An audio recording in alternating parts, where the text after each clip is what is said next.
லே கார்த்தி, எவ்வளோ நாள் தான் அந்த கௌசி பின்னாடியே சுற்றிட்டு இருப்பேன்? அது பிடிக்கலன்னா விட்டுல. அது தெரியல, ஆனால் அக்செப்ட் பண்ண வரைக்கும் சுற்ற வேண்டியதான். சிம்பிள். நீ சிம்பிள்னு சொல்லிட்ட, வந்து உட்கார எனக்கு தான் செறையளவா இருக்கு. லே ஃப்ரெண்டுன்னா அந்த தியாகம்லாம் பண்ணி தாண்டா ஆகணும்.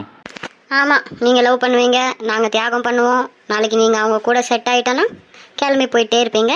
நாங்கள் தனியாக உட்காந்து ஃபீல் பண்ணிட்டு இருக்கணும். இதுக்கு பருத்தி மூட்டை குடோன்லேயே இருக்கலாம்ல சார்? வாஸ்தவம் தான். இல்லை நானாச்சும் சும்மா கிடக்கல.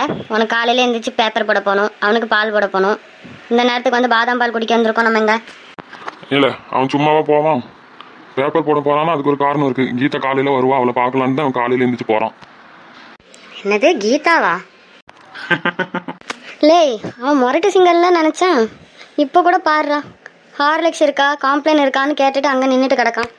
இவன் தான் அவன் வேண்டாம் வெறுப்புக்கு சாணிலெலாம் போட்டான் செருப்பை மாதிரி. எதுக்கு வந்து அவன் புரியலடா. அந்த கதை என்னன்னு தெரியுமா? எங்க கொஞ்சம் சொல்லு பார்ப்போம். இல்லை 5th ஸ்டாண்டர்ட்லேருந்தே நம்ம ஒன்றா படிச்சிருக்கோம். அவனுக்கு அப்பவுமே பிடிக்கும் பார்த்துக்கோ, ஆனால் காமிச்சிக்க மாட்டான். ஆஹா. ஆனால் அவன் லவ் பண்ணுறது அசிங்கமாகவும் நினச்சிக்குவான். ஓஹோ. ஒரு நாள் யாருக்கும் பிடி பீரியடில் சார் செக்கிங்க்கு வந்திருந்தாரு. ஆமாம், அவர் தான் ரெகுலராக வந்துடுவார். லை கை சொல்றது பிடில. பிடி சார் நம்ம கிளாஸ்க்கு வரதுக்கு முன்னாடி இந்த கீதா என்ன பண்ணிருக்கா, செக்கிங் பண்ணுறதுக்கு முன்னாடியே ஒரு பேப்பர் எடுத்து நகத்தையெல்லாம் அதில் கடிச்சு துப்பி சுருட்டி கீழே போட்டிருக்கான். அது போய் கௌதம் குள்ள பெஞ்சில் போய் விழுந்தது கீழே. இவனுக்கு தெரியாது நகத்தை தான் வெட்டி துப்பி சுருட்டி போட்டிருக்கான்ட்டு. அவன் ஏதோ நம்மளுக்கு லவ் லெட்டர் தான் எடுத்து போட்டிருக்கா போல அப்படின்னு நினச்சி எடுத்து பாக்கெட்டில் வச்சிருக்கான். ஃபுல் டே ஸ்கூலில் சுற்றிருக்கான். வீட்டுக்கு சாயந்தரம் போய் யாருக்கும் தெரியாமல் ஓப்பன் பண்ணி படிக்கலான்னு பார்த்தான். அடா சிங்கமே. அது அவன் கூட மறந்துருப்பான், ஆனால் கிளாஸ் பிள்ளைன்னு மறக்கல. இவன் எடுத்ததை எல்லாரும் பார்த்துட்டாங்க. ஆனால் அது வேனுக்குள்ளவா பண்ணனாலா தெரியாம பண்ணாலாம்? வேனுக்குள்ளலாம் பண்ணிருக்க மாட்டா, தப்பிக்கிறதுக்கு போட்டிருப்பா. அதுக்கும் இவன் பெஞ்சில் வந்துருக்கு. அன்னிலேருந்து அவளை பார்த்தாலே டென்ஷன் ஆயிடுவான். லே இவன் காம்ப்ளைண்ட் ரெடி ஆகிட்டாடா? வரம்ல எடுத்துட்டு வரேன். லே கார்த்தி வந்து நான் வந்து உட்காரு.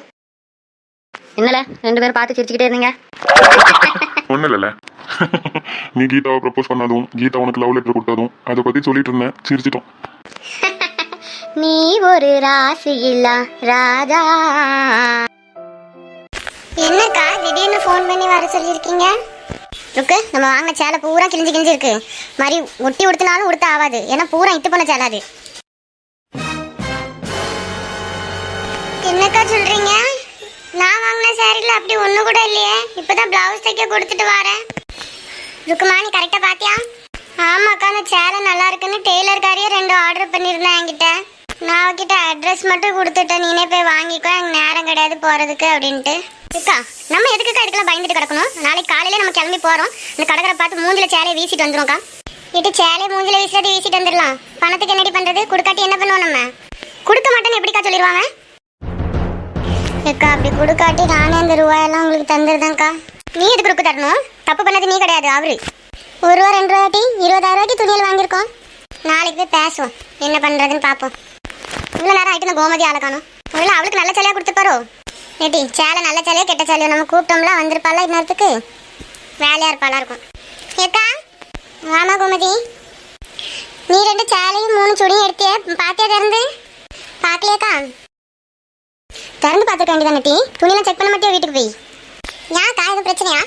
ஏட்டி சேலை நம்ம எடுத்தது பூரா கிழிஞ்ச சேலை டீ. எப்போல்லாம் ஸ்டாக்குன்னு தெரியல, என்ன துணின்னு தெரியல.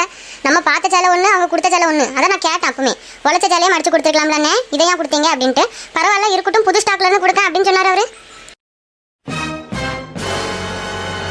என்னக்கா சேலைலாம் கிழிஞ்சு போயிருக்கா? நான் வேற பார்க்காமலாம் வந்துட்டேன்.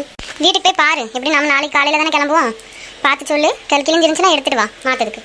எத்தனை மணிக்கிட்ட கிளம்ப? ஒரு 11 மணிக்கு முன்னாடியே போயிட்டு வர முடியுமாக்கா? சரி போயிட்டு வரோம், வேலையெல்லாம் முடிச்சுட்டு வரேன். போயிட்டு கொஞ்சம் சீக்கிரம் வர மாதிரி பார்க்கணுக்கா. இவர் வேறு வீட்டுக்கு வந்துடுறாரு. அன்னைக்கே சொன்னார், சேலெல்லாம் வாங்காதீங்க, துணியில் சரியாக இருக்காது, ஏமாந்துடாதீங்க அப்படின்ட்டு. கேட்டேனா நான் மேற்கொண்டு எக்ஸ்ட்ரா ருக்கிட்ட வேறு 2000 ரூபா எடுத்து வாங்கி சேலையை வாங்கினேன். ஏமாந்து போய் நிற்கேன்.